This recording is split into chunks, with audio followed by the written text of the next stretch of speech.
সুপ্রিয় শিক্ষার্থী, সবাইকে স্বাগতম।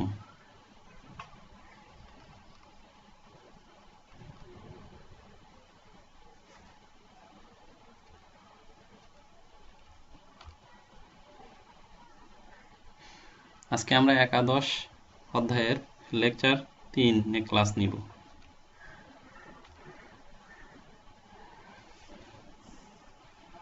পাঠ্য বইয়ের সৃজনশীল প্রশ্ন সমাধান করব।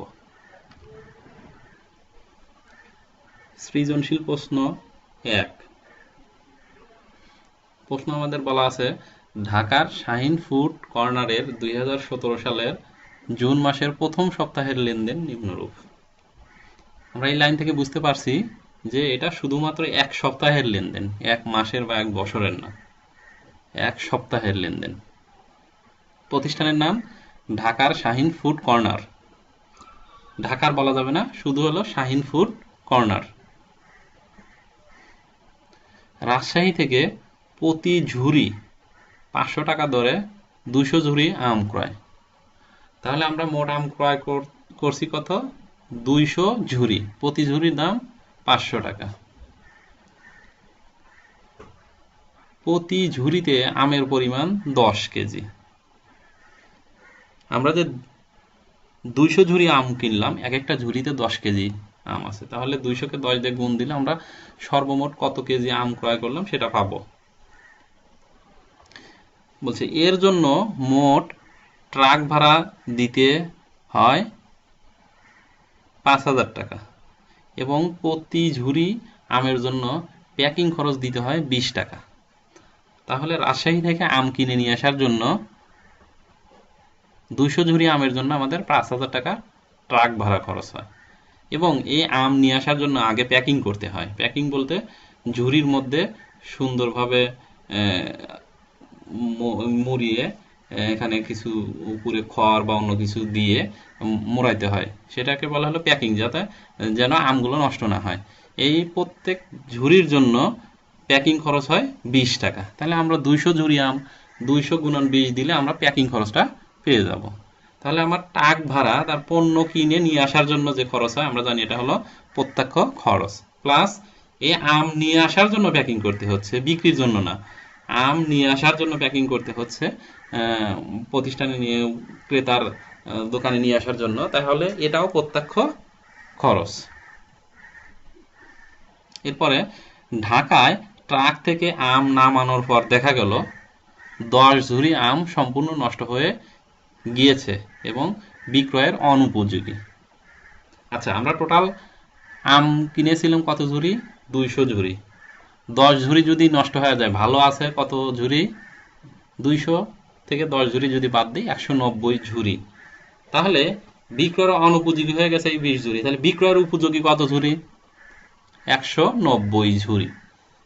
আমাদের এটা যেন মাথায় থাকে, বিক্রয়ের উপযোগী আম হবে 190 ঝুড়ি। আম বিক্রয়ের জন্য উক্ত সপ্তাহে দোকান ভাড়া, তাহলে এই যে আম বিক্রি করা হবে, আম বিক্রি করার জন্য এক সপ্তাহের দোকান ভাড়া, এক মাসের বা এক বছরের না, কিন্তু স্পষ্ট করে বলে দিয়েছে এক সপ্তাহের দোকান ভাড়া 2000 টাকা এবং বিক্রয় কমিশন 1000 টাকা প্রদান করা হয়।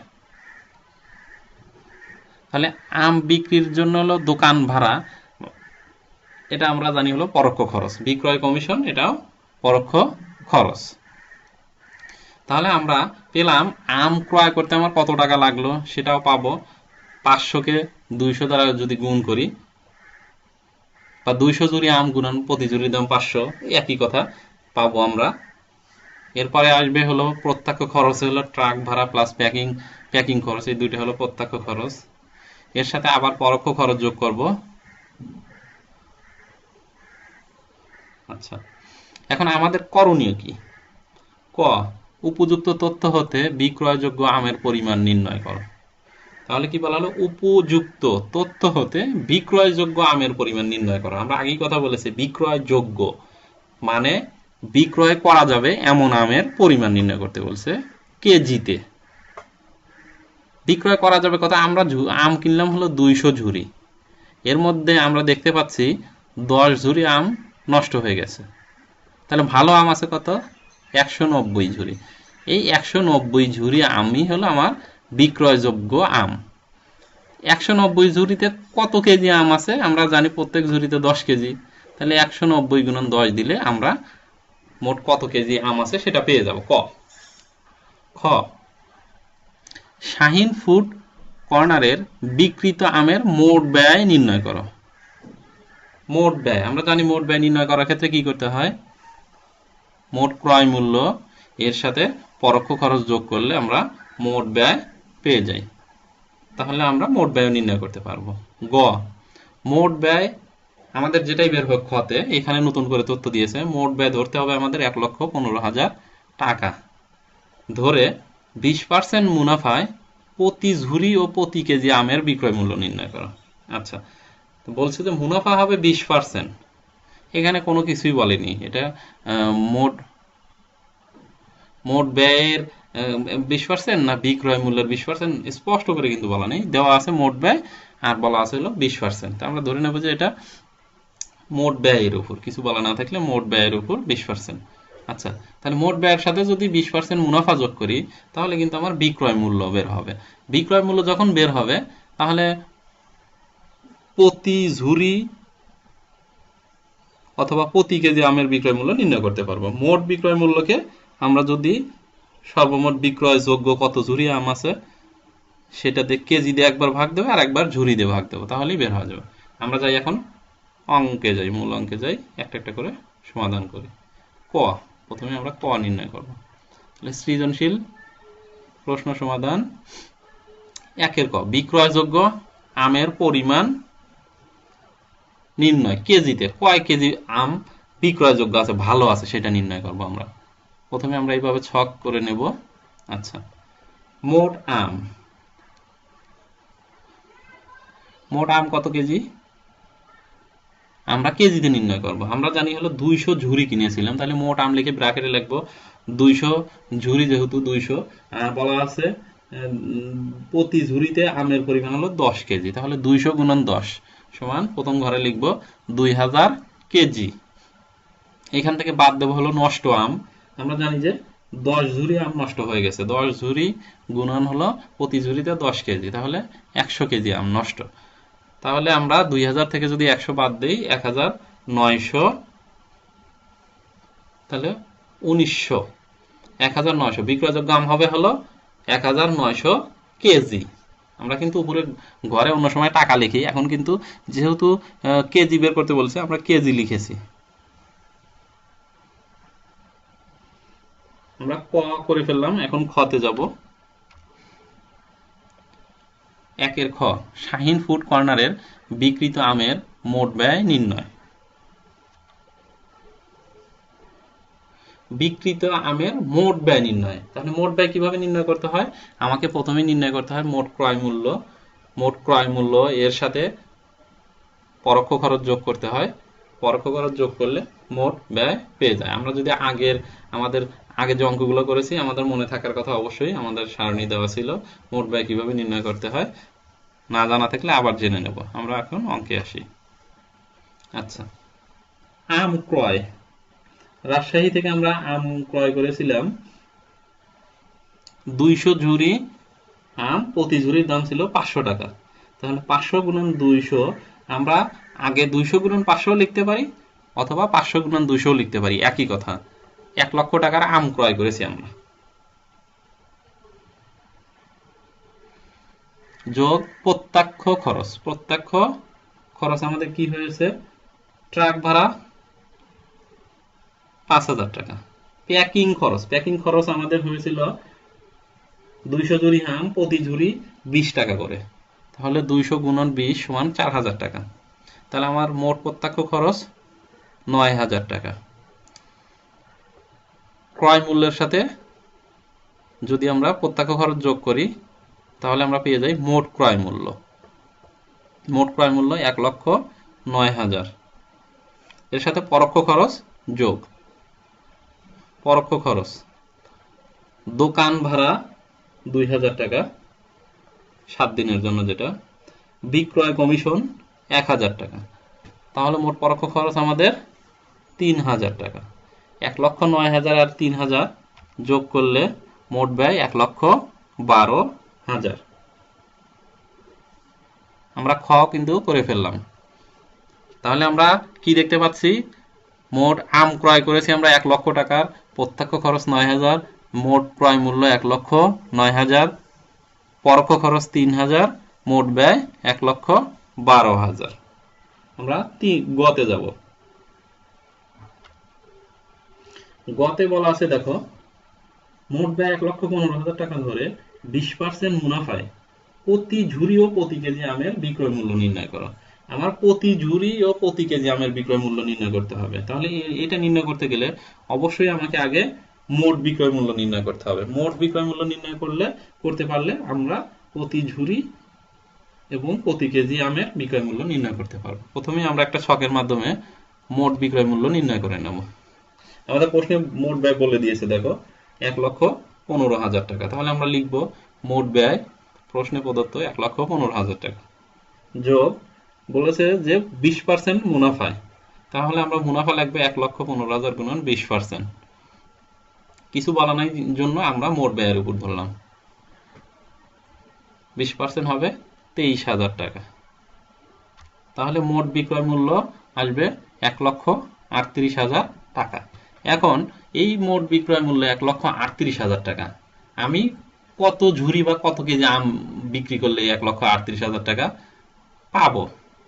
আমরা জানি যে 100 ঝুড়ি আম নষ্ট হয়ে গেছে। আমরা কিনেছিলাম 200 ঝুড়ি আম ক্রয় করেছিলাম, এর মধ্যে 10 ঝুড়ি নষ্ট হয়ে গেছে, মানে 190 ঝুড়ি আম আছে আমাদের। তাহলে তাহলে 1,38,000 টাকা হলো 190 ঝুড়ি আমের বিক্রয় মূল্য। তাহলে আমরা এখন নির্ণয় করি প্রতি ঝুড়ি আমের বিক্রয় মূল্য। প্রতি ঝুড়ি আমের বিক্রয় মূল্য লিখতে পারি প্রতি ঝুড়ি মানে এক ঝুড়ির দাম কত।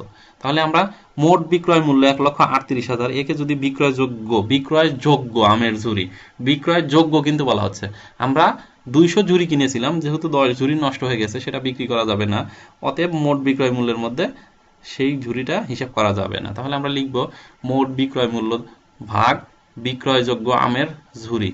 মোট বিক্রয় মূল্য 1,38,000 ভাগ 190 ঝুড়ি, ভাগ করলে 726 টাকা 32 পয়সা প্রতি ঝুড়ি আমের দাম আসবে। আমরা প্রতি ঝুড়ি আম কিনেছিলাম কয় টাকায়? 500 টাকায়। 500 টাকায় আম কিনে এখন 726 টাকা 32 পয়সা যদি বিক্রি করি প্রতি ঝুড়ি আম, তাহলে আমাদের 20% মুনাফা হবে। এরপরে বলেছে প্রতি কেজি আমের বিক্রয় মূল্য। এখন আমরা কেজি দিয়ে ভাগ দেব। প্রতি কেজি আমের বিক্রয় মূল্য সমান মোট বিক্রয় মূল্য আগেরটার মতোই থাকবে, এখানে বিক্রয়যোগ্য আমের কেজি, আগেরটাই বলেছিলাম বিক্রয়যোগ্য আমের ঝুড়ি, এখন বলবো বিক্রয়যোগ্য আমের কেজি। আচ্ছা, আমরা প্রথমেই রিকোয়ারমেন্ট কতে দেখো বিক্রয়যোগ্য আমের কেজি নির্ণয় করেছি। বিক্রয়যোগ্য আমের কেজি হলো 1,900 কেজি। তাহলে আমরা মোট বিক্রয় মূল্য পাচ্ছি 1,38,000 ভাগ 1,900 কেজি, তাহলে সমান সমান আসবে হলো 72 টাকা 63 পয়সা। প্রতি কেজি আমের বিক্রয় মূল্য আসবে 72 টাকা 63 পয়সা।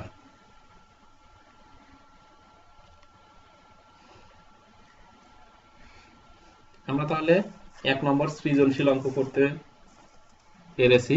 এখন 2 নম্বর সৃজনশীল অঙ্কটা দেখব। 2তে কি বলা আছে? আমিন পেপার হাউস প্রতি দিস্তা 18 টাকা করে দরে 100 রিম কাগজ ক্রয় করে। দেখো তথ্য দুই রকম আছে, একটা বলা আছে হলো যে প্রতি দিস্তা 18 টাকা, আবার বলা আছে কাগজ রিম করেছে 100 রিম কাগজ। তাহলে আমি 18 টাকা দিয়ে 100 কে গুণ দিয়ে কিন্তু দামটা বের করতে পারছি না। একটা দেওয়া আছে, তথ্য দেওয়া আছে দিস্তায়, আর একটা দেওয়া আছে রিমে। তাহলে আমাকে প্রতি দিস্তার যে দাম, এটাকে প্রতি রিম কত সেটা বের করে নিতে হবে, অথবা 100 রিম আছে যে 100 রিমে কত দিস্তা হয় সেটা বের করতে হবে আমার কাজ করার সময়। এটা একটু মনে রাখবে। তাহলে দাম দেওয়া আছে দিস্তায়, কাগজের পরিমাণ দেওয়া আছে রিমে। আচ্ছা, আবার পড়ি। আমিন পেপার হাউস প্রতি দিস্তা 18 টাকা দরে 100 রিম কাগজ ক্রয় করে। এর জন্য মজুরি 500 টাকা এবং গাড়ি ভাড়া 1000 টাকা প্রদান করে। তাহলে আমরা বুঝতে পারছি যে মজুরি দিচ্ছে এবং গাড়ি ভাড়া করে নিয়ে আসছে কাগজ, এই দুইটা হলো আমাদের প্রত্যক্ষ খরচ। কাগজ বিক্রয়ের জন্য দোকান ভাড়া বাবদ 2000 টাকা, বিদ্যুৎ ও টেলিফোন বিল 1000 টাকা এবং বিক্রয় কমিশন বাবদ 500 টাকা ব্যয় করেন। তাহলে আমরা পাচ্ছি দোকান ভাড়া 2000, বিদ্যুৎ ও টেলিফোন 1000, বিক্রয় কমিশন বাবদ 500 টাকা। এইগুলো হলো পরোক্ষ খরচ। প্রতিষ্ঠানটি প্রতি দিস্তা কাগজে 2 টাকা লাভ করে থাকে। আমরা অন্যান্য অঙ্কে দেখেছি যে বলা থাকে যে মোট ব্যয়ের উপর অথবা মুনাফার পার্সেন্টেজ বলা থাকে 15%, 20%, 10%। এই অঙ্কে কিন্তু ওইভাবে বলেনি, বলছে প্রতিষ্ঠানটি প্রতি দিস্তা কাগজে 2 টাকা লাভ করে। এখন আমার কত দিস্তা কাগজ আমরা ক্রয় করেছি সেটা স্পষ্টভাবে বলা নেই, কিন্তু বলা আছে কি 100 রিম কাগজ ক্রয় করেন। 100 রিম কাগজ, এখন আমাকে 100 রিমকে দিস্তা বানাতে হবে, তবে কিন্তু আমরা এটা 2 টাকা দিয়ে গুণ দিলে বের হয়ে যাবে। আমিন কি করণীয় কতে বলেছে, আমিন পেপার হাউসের প্রতি রিম কাগজের ক্রয় মূল্য নির্ণয় করো। দেখো 100 রিম কাগজ বলা আছে, 100 রিম কাগজ, তাহলে প্রতি রিম আমরা যে আগের অঙ্কগুলো করেছি প্রত্যেকটাই কিন্তু আগে নির্ণয় করে হলো মোট ক্রয় মূল্য, মোট বিক্রয় মূল্য, মোট ব্যয়। প্রতি যখনই বলে যেমন একটার জন্য যখন বের করতে হয় সেটা আমরা ছকে আগে নির্ণয় করে তারপরে শেষে গিয়ে আমরা সেটা নির্ণয় করি, যে প্রতি দিস্তা বলি, প্রতি রিম বলি, প্রতিটির মূল্য বলি, সেটা আলাদাভাবে নির্ণয় করি। এইখানেও আমিন পেপার হাউসের প্রতি রিম কাগজের ক্রয় মূল্য নির্ণয় করো। আমরা আগে মোট ক্রয় মূল্য নির্ণয় করব, এরপরে মোট ক্রয় মূল্যকে 100 রিম যেহেতু কাগজ আছে 100 দিয়ে যদি ভাগ দেই আমি প্রতি রিমের মূল্য পেয়ে যাব। খতে কি বলা আছে, আমিন পেপার হাউসের বিক্রিত প্রতি দিস্তা কাগজের মোট ব্যয় নির্ণয় করো। খ দেখো একই রকম, আগে আমাকে মোট ব্যয় নির্ণয় করতে হবে। মোট ব্যয় বলতে 100 রিম যেটা আছে আমরা কিনেছি সেটার ব্যয় নির্ণয় করতে হবে। এরপরে আমরা এটাকে 100 রিমে কত দিস্তা হয় সেটা দিয়ে যদি ভাগ দেই তাহলে প্রতি দিস্তা কাগজের মোট ব্যয় বের হবে। মোট ব্যয় বের করে গ বলছে বিক্রিত কাগজের মোট ব্যয় 40,000 টাকা ধরে। দেখো আমরা খতে মোট ব্যয় একটা নির্ণয় করব, কিন্তু যেটাই বের হোক এখানে ওরা আমাদের তথ্য বলে দিচ্ছে যে বিক্রিত কাগজের মোট ব্যয় হবে কত, 40,000 টাকা ধরে আমিন পেপার হাউসের প্রতি দিস্তা কাগজের বিক্রয় মূল্য নিরূপণ করা। তাহলে এইখানেও আমাকে আগে মোট ব্যয়ের সাথে এই যে বলছে যে প্রতি দিস্তা 2 টাকা করে, তাহলে যত দিস্তা হয় সেটাতে গুণ দিয়ে আমি লাভ যোগ করব। মোট ব্যয়ের সাথে লাভ যোগ করলে বের হবে মোট বিক্রয় মূল্য। মোট বিক্রয় মূল্যকে যদি আমি মোট দিস্তার পরিমাণ দিয়ে ভাগ দেই তাহলে কিন্তু আমরা প্রতি দিস্তা কাগজের বিক্রয় মূল্য পেয়ে যাব। আমরা এখন সমাধানে যাই। ক আমিন পেপার হাউসের প্রতি রিম কাগজের ক্রয় মূল্য নির্ণয়।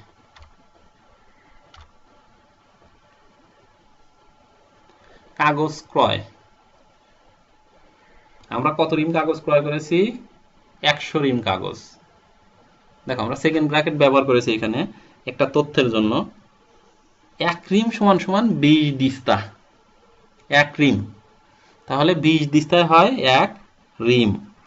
আমি প্রথমে আগে লিখব 100 রিম গুণন আমার 1 দিস্তার দাম হলো 18 টাকা। তাহলে যদি এই 18 টাকাকে 20 দ্বারা গুণ করি, অথবা 20 দিস্তা যেহেতু 1 রিম, 20 গুণন 1 দিস্তার দাম 18 টাকা, তাহলে 20 গুণন 18 যেটা আসবে 360 টাকা, এইটা হলো 1 রিম কাগজের মূল্য। তাহলে 1 রিম কাগজের মূল্য দিয়ে যদি 100 কে গুণ দেই তাহলে আমরা পেয়ে যাচ্ছি 36,000 টাকা। এখানে ভালো করে দেখো, লক্ষ্য করো, মোট কাগজ 100 রিম, 20 দিস্তায় 1 রিম, 100 রিম আর 1 রিমে হবে 20 দিস্তা। রিম বেশি হবে নাকি দিস্তা বেশি হবে বলো? 100 রিম আর 1 রিমে 20 দিস্তা, তাহলে 1 রিম 1 হলে দিস্তা হয় হলো 20, তাহলে আমরা বুঝতে পারছি বেশি। তাহলে 100 রিম হলে কত হবে? 100 গুণন 20, এটা কিন্তু দিস্তা। আচ্ছা, তাহলে আমরা এইখানে লিখেছি যেটা 100 গুণন 20 গুণন 18, অথবা আমরা এটাও লিখতে পারতাম যে 100 গুণন 20 গুণন 18, একবারে লিখে ফেলতে পারতাম। যাই হোক, 36,000 টাকা। না বুঝলে কমেন্টে জানাবে। যোগ প্রত্যক্ষ খরচ, মজুরি, কাগজ নিয়ে আসার জন্য শ্রমিকের মজুরি 500 টাকা, গাড়ি ভাড়া 1000 টাকা, তাহলে আমার মোট প্রত্যক্ষ খরচ হলো 1500 টাকা। কাগজের ক্রয় মূল্য 36,000 টাকা আমরা কাগজ কিনেছি এবং প্রত্যক্ষ খরচ হয়েছে 1500 টাকা, এই হলো 37,500 টাকা। আমরা এখানে কি পেলাম? কাগজের ক্রয় মূল্য। কিন্তু আমাদের এখানে করণীয় তো কি বলা আছে? প্রতি রিম কাগজের ক্রয় মূল্য নির্ণয় করা। এখানে আমরা কত রিমের পেলাম? 37,500 টাকা 100 রিম কাগজের জন্য। তাহলে আমরা যদি প্রতি রিমের জন্য বলে, তখন আমাদের প্রতি রিমের জন্য সূত্র লিখতে হবে। সুতরাং প্রতি রিম কাগজের ক্রয় মূল্য লিখব কাগজের ক্রয় মূল্য ভাগ কাগজের পরিমাণ। তাহলে মোট ক্রয় মূল্য আমাদের আসছে 37,500, এটা কত রিমের জন্য? 100 রিমের জন্য। তাহলে 100 দিয়ে ভাগ দেব, তাহলে প্রতি রিম আমাদের আসছে 375 টাকা। প্রতি রিম কাগজ ক্রয় করতে আমাদের খরচ হবে 375 টাকা। খ, আমিন পেপার হাউসের প্রতি দিস্তা কাগজের মোট ব্যয় নির্ণয়। এখানেও কিন্তু বলা আছে প্রতি দিস্তা কাগজের। তাহলে আমরা ছকে আগে মোট ব্যয় নির্ণয় করে নেব, এরপরে প্রতি দিস্তা কাগজের মোট ব্যয় নির্ণয় করব। কাগজের ক্রয় মূল্য আমরা ক থেকে পেয়েছি 37,500 টাকা। এর সাথে পরোক্ষ খরচ যোগ দোকান ভাড়া 2000 টাকা, বিদ্যুৎ ও টেলিফোন বিল 1000 টাকা, বিক্রয় কর্মীর কমিশন 500 টাকা, তাহলে পরোক্ষ খরচ 3,500 টাকা। মোট ব্যয় 41,000 টাকা। 41,000 টাকা আমার মোট ব্যয় কিসের জন্য?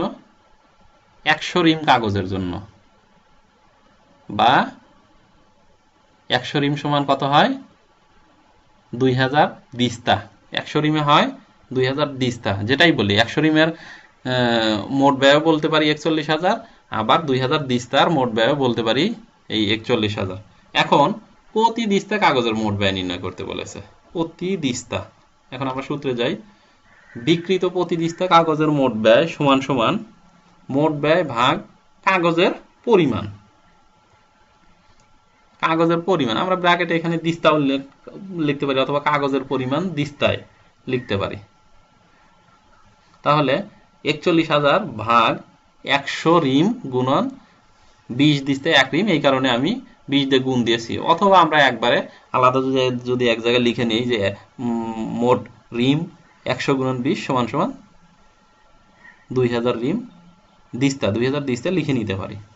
তাহলে ভাগ করলে আমাদের আসছে 20 টাকা 50 পয়সা। প্রতি দিস্তার জন্য মোট ব্যয় হবে আমাদের 20 টাকা 50 পয়সা। গ, দেখো আমরা এখানে মোট ব্যয় পেয়েছিলাম কত? 41,000 টাকা। আর আমাদের এইখানে গতে আমাদের বলেছে বিক্রিত কাগজের মোট ব্যয় 40,000 টাকা। আমাদের তথ্য দিয়ে দিচ্ছে, এটা তো একভাবে নির্ণয় করলামই, আমাদের কিছু তথ্য দিয়ে দিচ্ছে আবার নতুন করে, যে আমি যদি 20,000 টাকা মোট ব্যয়, 40,000 টাকা মোট ব্যয় হয়, 40,000 টাকা মোট ব্যয় হয়, সেই ক্ষেত্রে আমার প্রতি দিস্তা কাগজের বিক্রয় মূল্য কত হবে? তাহলে আমরা গতে যাই। আমিন পেপার হাউসের প্রতি দিস্তা কাগজের বিক্রয় মূল্য নির্ণয়। যখনই প্রতি বলবে আমাকে অবশ্যই আগে মোটটা নির্ণয় করে নিতে হবে। মোট নির্ণয় করে নিয়ে সূত্রের মাধ্যমে আমরা প্রতি দিস্তা বা প্রতি যেটাই বলুক সেটার মূল্য নির্ণয় করব। আমরা ছকের মাধ্যমে মোট ব্যয় নির্ণয় করি। মোট ব্যয় প্রশ্নে প্রদত্ত আছে 40,000 টাকা, এর সাথে প্রত্যাশিত মুনাফা, প্রত্যাশিত মুনাফা আমাদের দেখো বলা আছে প্রতিষ্ঠানটি প্রতি দিস্তা কাগজে 2 টাকা করে লাভ করে। দিস্তা, প্রতি দিস্তায় 2 টাকা, তাহলে 100 রিম গুণন 20 দিয়ে গুণ দিলে দিস্তা হবে 2000 দিস্তা গুণন 2, লাভ করে 2 টাকা করে, তাহলে আমাদের লাভ হবে 4000 টাকা। বিক্রয় মূল্য হবে 40 আর 4 44,000 টাকা।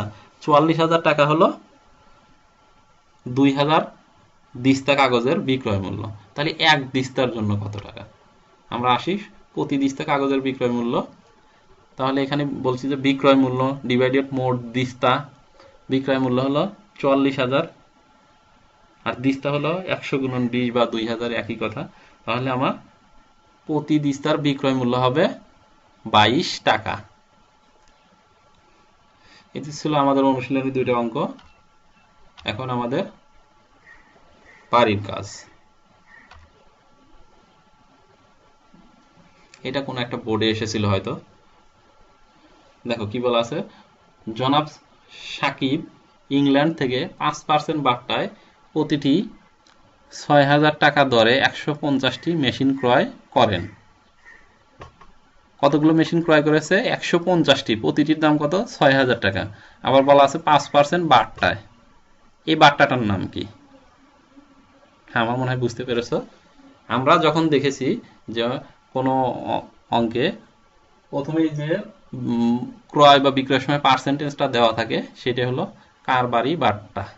তাহলে এটা আমাদের কারবারি বার্তা। তার ক্রয় সংক্রান্ত অন্যান্য খরচ নিম্নরূপ: জাহাজ ভাড়া 30,000 টাকা, ক্লিয়ারিং চার্জ 5,000 টাকা, শ্রমিকের মজুরি 5,000 টাকা। এগুলোকে বলা হচ্ছে প্রত্যক্ষ খরচ। এছাড়াও শোরুম ভাড়া 25,000 টাকা, বিজ্ঞাপন খরচ 10,000 টাকা এবং মেশিন প্রতি বিক্রয় কমিশন 100 টাকা পরিশোধ করেন। মেশিন প্রতি বিক্রয় কমিশন, তাহলে মেশিনগুলো কত ছিল? 150টি মেশিন, বিক্রয় কমিশন প্রতি মেশিনের জন্য 100 টাকা, গুণ দিলে আমরা বের হবে। তিনি মোট ব্যয়ের উপর 10% লাভ, তিনি মোট ব্যয়ের উপর 10% লাভ ধরে মেশিনগুলো বিক্রয় করেন মোট ব্যয়ের উপর। তাহলে আমরা মোট ব্যয়ের উপর বললে সহজ, মোট ব্যয়ের উপর লাভটা ধরে মেশিনের বিক্রয় মূল্য নির্ণয় করব। আমাদের করণীয়: জনাব সাকিব মেশিন বিক্রেতাকে মোট কত টাকা পরিশোধ করেন। দেখো এইখানে একটা ভুল হচ্ছে, অঙ্কগুলো তোমরা করতে গিয়ে অনেক সময় ভুল করছো। এখানে বলছে যে মেশিন বিক্রেতাকে মোট কত টাকা পরিশোধ করেছেন, অথবা বলা থাকে হলো যে কৃত পণ্যের জন্য কত টাকা পরিশোধ করছেন, এরকম বলা থাকে। তোমরা প্রত্যক্ষ খরচ সহ লিখে ফেলে, এটা ভুল। এইখানে শুধু ওই জিনিসটা ক্রয়ের জন্য বিক্রেতাকে যে টাকাটা পরিশোধ করা হয় সেটা। তাহলে আমরা এইখানে দেখো 150টি মেশিন ক্রয় করেছি, প্রতিটির দাম 6,000, তাহলে 150 গুণন 6, এটা হবে ক্রয় মূল্য, মেশিনের ক্রয় মূল্য।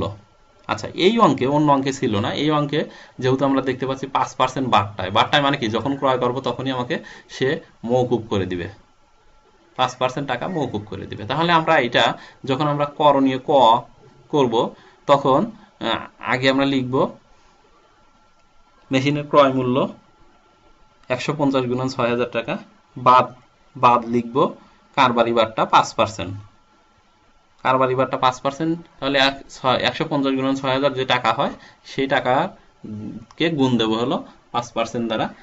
তাহলে আমরা টোটাল টাকা থেকে কারবারি বারটা বাদ দিলে আমাদের বের হবে বিক্রেতাকে আমরা কত টাকা পরিশোধ করেছি সেটা বের হবে। খ, জনাব সাকিবের কৃত মেশিনগুলোর ক্রয় মূল্য নির্ণয় করে। দেখো, কৃত মেশিনগুলোর ক্রয় মূল্য নির্ণয় করতে বলছে, মানে আমি সাকিব মেশিনের জন্য কত টাকা দিচ্ছি প্লাস আমার প্রত্যক্ষ খরচ যেটা আছে এখানে, জাহাজ ভাড়া, ক্লিয়ারিং চার্জ, শ্রমিকের মজুরি, এইগুলো যোগ করলে আমাকে আমার কৃত মেশিনের ক্রয় মূল্য বের হবে। গ, জনাব সাকিবের প্রতিটি মেশিনের বিক্রয় মূল্য নির্ণয় করো। প্রতিটি মেশিনের, দেখো একই কথা বলেছে, আবার প্রতিটি মেশিনের বললে অবশ্যই আমাকে মোট বিক্রয় মূল্য আগে নির্ণয় করতে হবে। তাহলে আমরা খতে যে ক্রয় মূল্য নির্ণয় করব, এর সাথে পরোক্ষ খরচগুলো যোগ করব। পরোক্ষ খরচ কি আছে এখানে? শোরুম ভাড়া, বিজ্ঞাপন খরচ, মেশিন প্রতি বিক্রয় কমিশন, এইগুলো যোগ করার পর মেশিন প্রতি বিক্রয় কমিশন, কিন্তু তাহলে বিক্রয় কমিশন আমরা যখন লিখব 150 গুণন 100, যে টাকাটা আসে সেটা বিক্রয় কমিশন লিখব। আমরা এটা যোগ করলে আসবে মোট ব্যয়। মোট ব্যয়ের সাথে আমরা 10% লাভ ধরব, যোগ হলে তাহলে মোট বিক্রয় মূল্য নির্ণয় হবে। আচ্ছা, মোট বিক্রয় মূল্য নির্ণয় হলে আমরা এরপরে ছকটা শেষ করে নিচে লিখব যে প্রতিটি মেশিনের বিক্রয় মূল্য সমান সমান মোট বিক্রয় মূল্য ভাগ মেশিনের সংখ্যা। তাহলে আমরা মোট বিক্রয় মূল্য যে টাকা আসবে তাকে 150 দিয়ে ভাগ দেব, ভাগ দিলে প্রতি মেশিনের বিক্রয় মূল্য কত বের হবে। এই তো ছিল আমাদের আজকের বাসার কাজ। ভালোভাবে এটা চেষ্টা করবে। আমরা আগামী দিন চেষ্টা করব উৎপাদন ব্যয় সংক্রান্ত আলোচনা করার জন্য। সকলকে ধন্যবাদ। সকলে সুস্থ থাকো। আল্লাহ হাফেজ। আসসালামু আলাইকুম।